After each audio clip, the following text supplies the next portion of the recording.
Welcome, everyone, and thanks for tuning in to our second episode of Arrive Tenacity Talks. This is a new podcast series that we launched where we bring in business legends and successful entrepreneurs and uncover their secrets of success. And hopefully, they can inspire your career and move your business forward. Today, I'm both excited and honestly quite nervous to have someone with me that I truly look up to and admire. He's an industry icon, a philanthropist, someone who has built multi-billion-dollar companies many times. He's an author. He starred in Discovery Channel's Undercover Billionaire. More importantly, he has seen more adversity in his life than anyone I know, and still he has come on top of that. He truly embodies the title of our talk, How Grit and Grind Can Lead to Greatness. It's an absolute honor to welcome one and only Glenn Stearns. Thank you for joining us today. Oh, absolutely, Harish. Thanks. Nervous? Why are you going to be nervous? This is fun. Life is fun. Life is fun. You know, I know we have a lot to cover, so I want to get started and dive in by talking about, your early days. Not a lot of people in our audience know the struggle and challenges you had when you were growing up. So I want to kick it off by, can you describe or paint a picture of how your early days looked like? Sure. Well, first, let me start by saying I think that any one of us that are out there that have had some bumps in the road or adversity in our life, we can look at those things two ways, right? We can take that and we can call ourselves a victim, or we can become the victor, right? We can grow. So when I started out, it was in a suburb of Washington, D.C., apartment, bars on the windows. Parents struggled with alcohol and drugs. My mom cleaned homes. My dad was a printer. I was dyslexic. Didn't know what that meant at the time. I failed fourth grade, couldn't really read. By the time I made it to eighth grade, I had a child at 14. So, a lot of little things in the way that you just don't know when you're a young person. You don't know that your life is any different than anybody else's, right? And then as I started to grow, did I realize maybe we didn't have it as good as some of the other people. And then you take that and, in my case, I decided to go to college. I was the first in my family ever to go to college. Mm-hmm. And, that was interesting because I barely got in and went to college. And after college thought, what do I do now? And off I went to California. So. Yeah, no, interesting. I was watching one of your videos. I think you had a 2.1 GPA in the college and your counselor said, forget about doing it. Is that correct? That's pretty close. Yeah, it's funny. I spoke to my business school at Towson University back in Maryland, and they had put up this big sign, right, that said, welcome distinguished alumni Glenn Stearns. And there's all these people. And I get up there, I said, I think they got the wrong guy, right? Like I graduated with like a 2.1 and the dean gets up and goes, Glenn, it's a 2.16. Oh, we looked it up, right? So, hey, I absolutely had more fun than you're supposed to in college. And, I think I knew back then, I just wanted that piece of paper, right? It didn't say whether you needed a 4.0 or a 2.1. Mm-hmm. It was the same paper for everybody, so. Yeah, absolutely. So talk about, like you said, you came to California from Maryland. Like, did you have a plan or you were alone? And did you think what you're going to do? Or what were the next steps for Glenn Stearns in prime of your youth? Well, I was getting in a little trouble. I was bored. I graduated. I didn't really know what to do next. I was lost. And I remember being in a bar, which was very frequent at the time with my buddies. It's 1:30 in the morning and my friend either falls or he gets slapped or a girl throws a beer on him. I don't remember that part, but I remember laughing hysterically. And in the middle of that laugh, I like to say, in the middle of my deepest fog, I have my clearest thought. I don't want to do this anymore. This is boring. Every night, the same thing, right? And I realized I wanted to break that cycle that my dad had had. You know, had been an alcoholic his whole life. Like I said, my mom, grandparents, everybody. And I just said, I'm done. And so I told my buddy the next day, I said, hey, why don't we 10, 15 loans a month? And I wasn't happy with that because they were doing 20 and 25 loans a month. And, you know, I'm very lucky because I could have gone to a broker's shop where people did 2 and 3, right? Like kind of, you know, the way some places operate. Mm-hmm. But I was at this higher level. And then they went off and started their own company 10 months out. And I went, I'm going to start mine too. And, you know, I talk about ignorance is bliss, right? So I started what was then called First Pacific Financial with one other guy. And about 8 years later, I bought him out. And then, you know, 7 years after that, 8 years after that, we had the crash, 2007, 2008. And to your point, everybody was running, you know, out of the fire. And I thought, what an opportunity. Like people ran in fear. And it's weird, but I tend to do the opposite. Like, why are people running? Then that's usually when there's an opportunity. And so we just doubled down, right? When everybody ran out, I thought I could never get this kind of talent in my life. And in November 2007, we opened 5 offices, fairly large offices, for a wholesale. In 2008, which was again even worse, right? We opened 5 more bigger offices. And then 9, 10, 11, we went from 19 million a month in September 2007 to whatever it was, 2 billion, you know, about 3 or 4 years later, right? Just straight to the moon. So it was great because everyone else was distracted with buybacks and other issues that larger lenders had. And I was small enough that I was able to take advantage of that. Yeah, that's so nice to hear. Like you took an advantage. You didn't see adversity as something stopping. You thought, you know, this is my chance to prove myself, find new ways to grow and build business.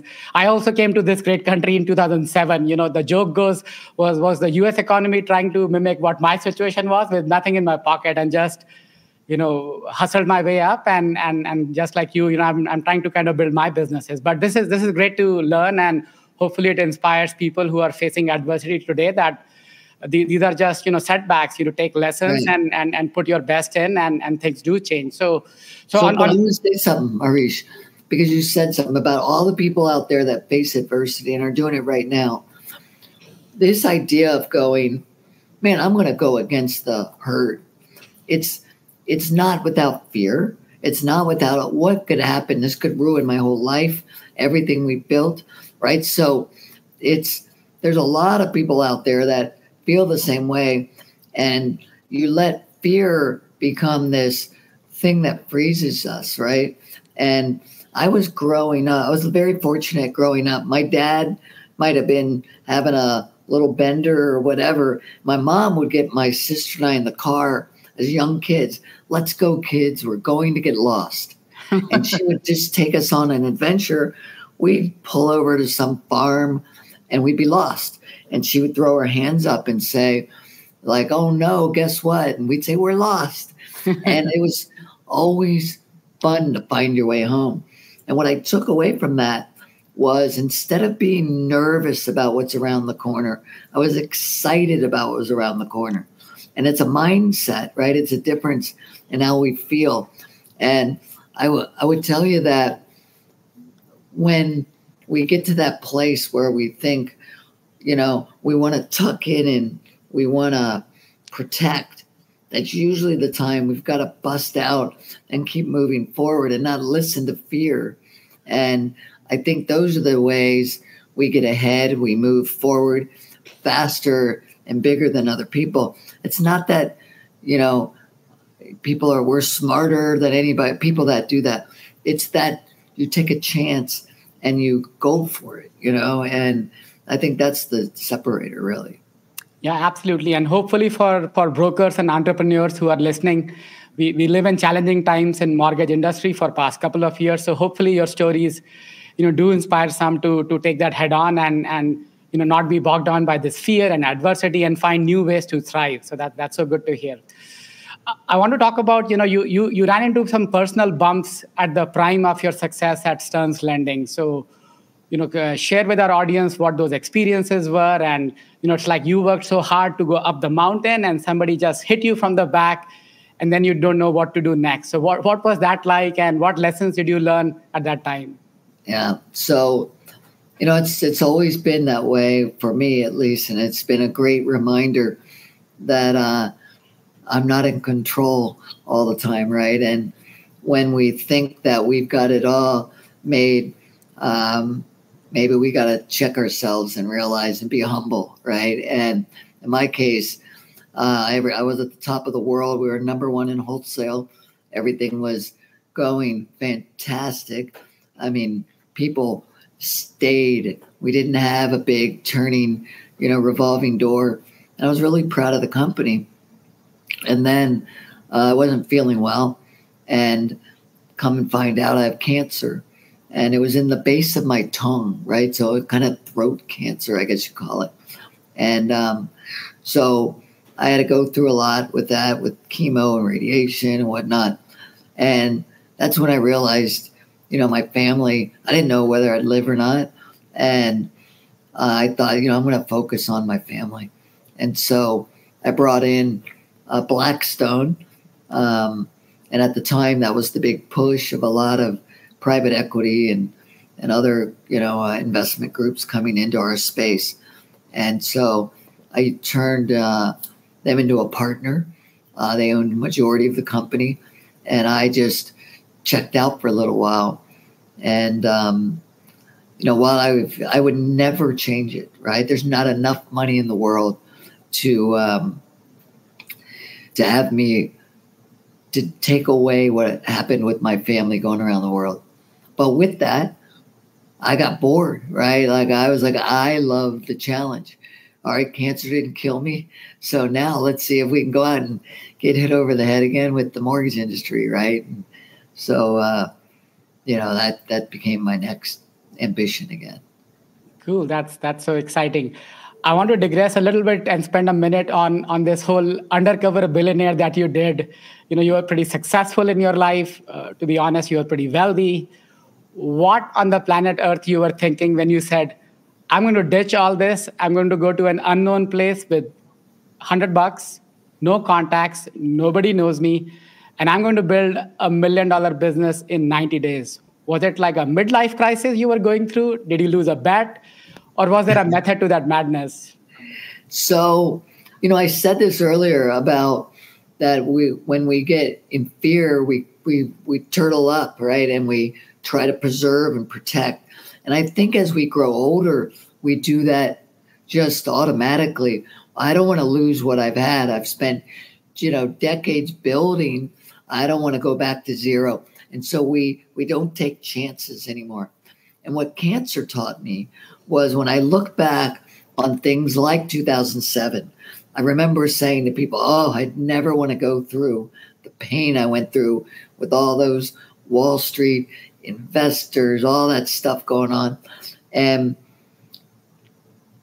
when I got the cancer, I said, wow, what I would do to go through that again. That was living, right? That's when you felt alive, when you sat eye to eye with people and said, is it my fault what happened with Option Arms? Is it, and when I looked at how we got ourselves out of that, I loved it, actually, and so it was only a situation that required, thought to how are we going to problem solve this? It wasn't my health. And so when it came to Undercover Billionaire, what had happened, we did a show like 20 years earlier that had been done because somebody in my work was a finalist to be on a reality show, and they said my boss and his wife would make great candidates for the show, and they called me, and I did it. It was called Gilligan's, The Real Gilligan's Island, and I ended up winning that show. Long story, but so I had producers calling me all the time. Hey, do you want to do another one? And I'd say no, no, no, no, no. And then I start thinking after a while, after this whole cancer thing, you know what? Sure, I'd love to do it. Why not challenge myself? I want my children to see dad, not the sick dad, but the dad that figures stuff out, that doesn't give up, right?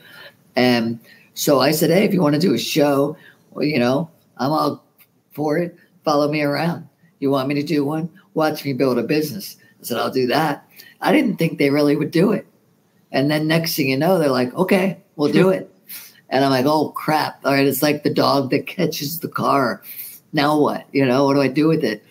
And, you know, and halfway through the show, in the beginning, what they didn't show, they had Richard Branson and John Elway both on with me, and they both said, I would never do this.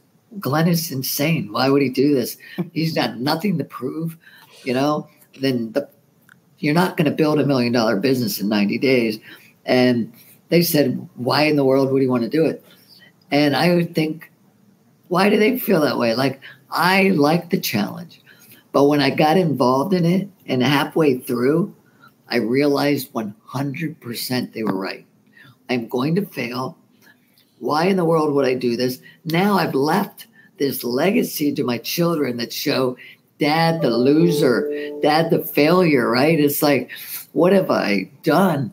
And so I was ready to quit. I thought they can never finish the show if they don't have an ending. So I was done. I thought they'll sue me. I don't care.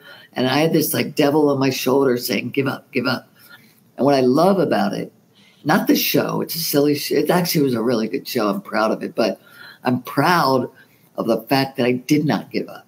I realized in the middle of my fear, back to that, I said, that's what this is about. I said, I'm going to show my children that you don't give up, even when you are going to fail. You stand tall. You have integrity. You do the best you can. And so I did. And all of a sudden, somehow, out of, you know, just, I don't even know how it worked, right? It's like, what happened? And that happens to us a lot. When we think we're in a dead end and we know there's no way out, we give up. And you just can't give up. Even though it was a show, you know, again, I had millions of people watching. I have my kids, that pressure, I was ready to give up. And I'm glad I didn't, right? Because it turned out to be wonderful. I'm real proud. Absolutely. So you actually ended up building $1 million business. Was it something to do with, so you're comfortable sharing what you ended up doing? Yes, I built a barbecue business, and it ended up being valued at $750,000. Wow. Okay? And there's a little more to that story. Let's just say that the reality TV of it all was very real. It was a real, the pain, everything I went through was real. But maybe it was valued more. And maybe I'm the one who said, no, I don't want it to blow it out of the water because I would rather inspire people. But let's just say, let's leave it at that, right? No, Glenn, I think you can do anything, like you said, if you put your mind to it. You've faced so many challenges. You've done the impossible. So I have to ask, I have a bigger challenge for you. What's Can that? you please help me clean and organize my mailbox in 90 minutes? I'm sure that'll be a bigger challenge to do. I can't even do my own. Are you kidding me? I have thousands of emails I haven't looked at. Exactly. Yeah, I have like 50, 60,000 emails I need to go through still. But yeah, so that's something we kind of, drown in every day. But let me go to Kind Lending. You talked about like you were out there and you had this itch to come back and start a mortgage company. I know you are a big believer in people and teams. You want to empower employees, keep them happy. You talk about this replacement philosophy that you can fire yourself without fear. You have this servant leadership mindset. So how did those principles define the culture at Kind, and how is Kind Lending different from others in the industry? So I hope you feel it's different, right? Like you're from afar, and if you're looking in, I know a lot of people do, and I'm proud of that. And the reason, back to your original point, why did I do? I didn't need to do it. It's not about. I've got enough money. I've got all those things. I checked the boxes, went to number one, done all those things. I love the challenges. I love what goes on, and I'll give you a little behind the scenes. Think about this. Maybe 10 years ago, our industry changed. What happened was a lot of, I'll call it the Wall Street influence came in. Call it what you want. But when Blackstone came into us, they said they had a thesis that the non-bankers were going to become the big servicers and all that. And a lot of it had to do with Basel III and capital requirements for banks and servicing. And it was true. They shed their servicing, and the non-banks became the big players. They obviously they're very smart people, those kind of guys. But so they all started to come into our space, right? And buy up, or we went public or whatever happened. And now all of a sudden you've got, hey, I want to buy this loan officer or this account executive, and I'll pay you $100,000 sign-on bonus. But you got to stay with me for 2 years. You're mine. All right. And all this shift came of where now the only currency is money, right? The only way I'm going to motivate you is give you more money. Now, a lot of people, miserable in their job, but they couldn't stop the fact that, I'm going to quit, but no, they're going to pay me more. Or I can't leave for another year and a half till I get done. All those things happen because of the new influence. So when I came back, I said, I want to change the industry again.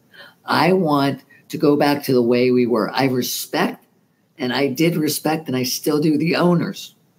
I will not try to raid another company. I will go, hey, you got some people, they're going to leave. I'd love to take them, but you might want to try to keep your people first. If you can keep them, more power to you. If you can't, I would like to hire them. Okay? A lot better than, you follow me, right? Yeah. I go in there and say, look, you want a big sign-on bonus. Why don't we work it out where you get paid monthly with your volume?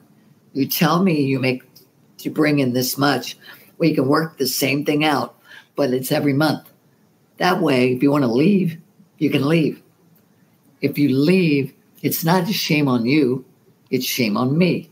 Shame on me for not being able to keep you, right? And so we have to stay on top of people, make them happy, not think they're mine for the next 2 years, so I don't care how they are.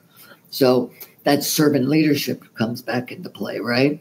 And we work for our people and make sure that there are other currencies involved, like happiness, like, being able to walk in to an organization and feel pride and feel that they helped make something big. I hired my wife. The last go around, she was always an influence. She's a bright light, right? She did a lot of TV work. She has a history with Oprah and a lot of things. So she's got an amazing story. And I said, I want you to come in and I want you to become the chief happiness officer, right? I want you to be different. And we, if you recall, we started in our wholesale group, we had our portal. We called it the Quickie, right? And we said, we're going to go easy on you if it's your first time. And you have happy beginnings and happy endings and all these little tongue-in-cheek, funny kind of things that people said, how in the world did they say that? And so my wife starts as the chief happiness officer. She goes up in front of 150 of our employees and says, how y'all doing? I'm your chief ho. Right? I'm like, you can't say that. And, and just lots of little fun that we're trying to bring back. And we changed her title, by the way, to chief kindness officer. She couldn't screw that one up. And so people would come to me and say, Glenn, there's another company copying you. What do you think? I'm like, I love it. I want them to bring back the kindness and the happiness and the pride, and not have it just be run on P&L, but have it be run on how people feel, and we get back to that. And there's a lot of great owners out there. There's a lot of people out there that want that. And you just got to go out there and figure out how to make it happen, And so if I can be a little part of that, that'll make me feel good. Yeah, absolutely. And, Arrive is a proud partner with Kind Lending. We thank you for the partnership. Brokers love you guys. And if there is anybody in the audience, any broker who's not signed up with Kind Lending, you're missing out big time on kindness. So I would highly encourage you to at least give these guys a shot. So again, thank you, Glenn, to Delfino and all your team who worked with us to get you on the platform. We are super excited. It is early days of our partnership, but we are very excited helping each other grow. We are. Absolutely. So I want to talk about the book you wrote. So you wrote this book called Integrity. I'm still in the process of reading this. So congratulations for doing that. Thank you. Writing book is hard. It takes a lot of time and effort and putting your thoughts together. So what drove you to write this book? And are there any nuggets from this book or any paragraphs you want to share with our audience? I wouldn't have written the book because people would always say, oh my gosh, Glenn, like you have a million stories. When I say, everybody does. And I don't want to feel, I don't know. But because of the show, that show went around the world, became Discovery's #1 show. I was very surprised. I mean, again, I did that by accident. I didn't think about anything about what my kids would feel. And then the show became big. And so many people came to me all over the world and said, man, you inspired me. And it made me proud, right? And so many people said, I've been in, so many problems lately, and, that the show helped me. So I thought, I'm going to write this book, and I'm going to lead with my flaws. Again, I don't lead with all this great stuff that I'm very grateful for. I lead with the fact that, I had a hard upbringing. Yeah, I've fallen down 1,000,000 times. I had health issues. I've had all kinds of stuff, right? But everybody has problems. It's about not giving up. It's about surrounding yourself with good people. It's about finding your balcony friends, not your basement friends, right? And so I thought I'm going to put a book together, and it's going to be made up of a lot of those stories. And I hope that it would inspire others. And so I've had a lot of positive feedback, became a bestseller, New York Times or Wall Street Journal or whatever, bestseller. And I'm real proud of it, so, but it's a lot. But if you only read the first 4 or 5 chapters, you got to keep going, because I was kind of a derelict in the beginning growing up, but I redeemed myself. And this podcast will go online on 8th. The first 100 people who engage with this podcast will get a free copy of book from Arrive. So please like the podcast, comment on that. We'll come and find you and send you a free copy of the book. That's great. I really appreciate that. Matter of fact, if they do, I'll sign the book if anybody wants. That's so amazing. I would love them to learn if they get even one nugget. It'd be nice. Yeah, absolutely. So you get a personalized signed copy of the book directly from Glenn. So I hope you guys engage with this podcast. All right, then, last topic. I know you have a big event coming up in Las Vegas in a couple of weeks here called Vibe, like very important broker exchange. We are, again, a proud sponsor. We have some cool swag, which is co-branded with Arrive and Kind. So we are excited to give it to all the audience. Do you want to talk about that? Like, why should broker care to join, and what is happening at that event? So we did the same thing last year. It's called Vibe, and it's on October 18th.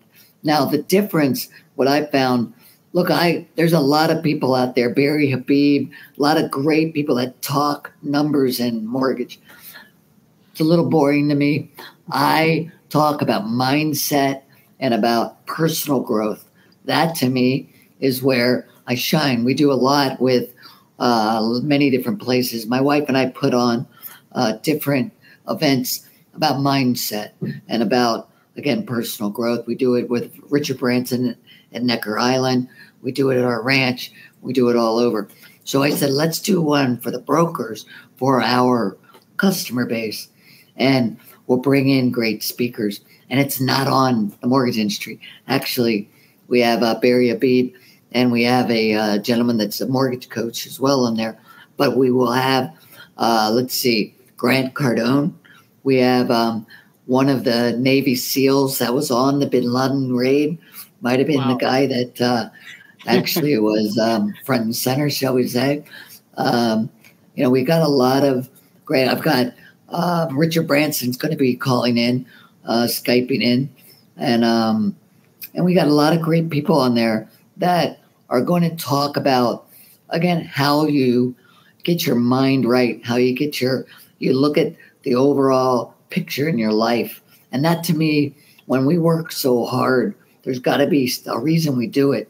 And so I like to go at it from that kind of a vantage point. And so we'll be doing this for the broker community and our customers out there. We had probably about 800 or so last time. We couldn't fit any more in. We've got a little bigger venue out in Las Vegas, again, October 18th for the Vibe event. So we've already got almost 1,000 people that are coming. And if you're out there and you are a broker or you are a loan officer or a processor that does business with us, come to the event. If you want to do business with us, come to the event. It's okay. I'd love you to learn about us and see how we look at this puzzle of life, not just lending, but kind of integrate it all together.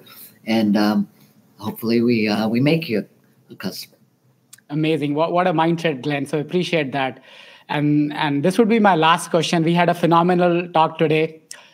How does Glenn Stearns unwind when you are not building businesses or you're not helping other people? Do you have any hobbies or anything you want to surprise us with? It's funny. I mean, things change, right? I love travel still. That's always been a big thing. But I found myself more at home than ever before, which is weird. Because I used to just every day I had to be out, I had to go, right? I'll tell something a lot of people don't know.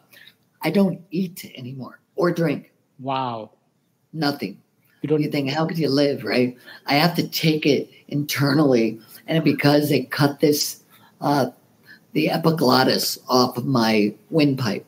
So I will take it through like the stomach thing, right? And well, by the way, I'm grateful. Everything is cool. But what I do now is I cook, right? Because I don't like being out of the game.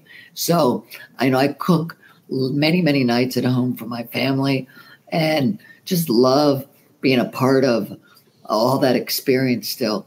Another, just way to keep involved, I guess. And so I absolutely have taken up cooking as one of my hobbies. All right. So thank you, Glenn, again for joining us today. This was so exciting. Hopefully our audience got something out of this. Grit and grind are the only way to greatness. But we appreciate your time. Thank you so much. All right. Thank you again, Harish. Appreciate everything.